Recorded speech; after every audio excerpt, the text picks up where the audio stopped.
નમસ્કાર દર્શક મિત્રો, લોક સામના ન્યૂઝમાંથી હું ભારતી સોલંકી આપનું હાર્દિક સ્વાગત કરું છું। હવે જોઈએ સાબરકાંઠાથી અમારા રિપોર્ટર જીતેન્દ્ર સોલંકી સાથેના આજના મુખ્ય સમાચાર। હાથમતી કોઝવે પરથી તણાતી મહિલાનો વિડીયો સામે આવ્યો છે। સવારે 9 કલાકે હાથમતી કોઝવે પરથી તણાઈ હતી મહિલા। રોડ પર પાણી હોવા છતાં હાથ પકડીને 3 જણા કરી રહ્યા હતા રોડ ક્રોસ।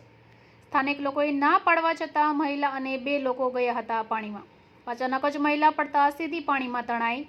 2 લોકોએ મહિલાને બચાવ પ્રયાસ હાથ ધર્યો, પરંતુ મહિલા પાણીમાં ગરકાવ। ફાયર બ્રિગેડ હજુ પણ શોધી રહ્યું છે મહિલાને।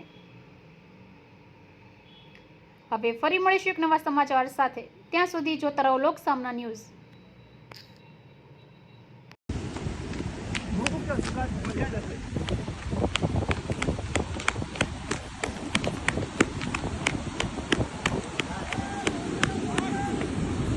ना तो पाड़ी ले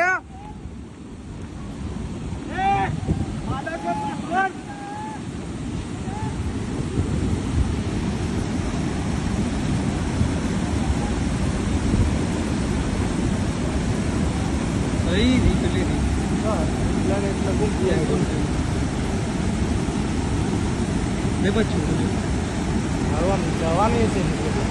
આપણે જે આપણે એમને મળે હાલ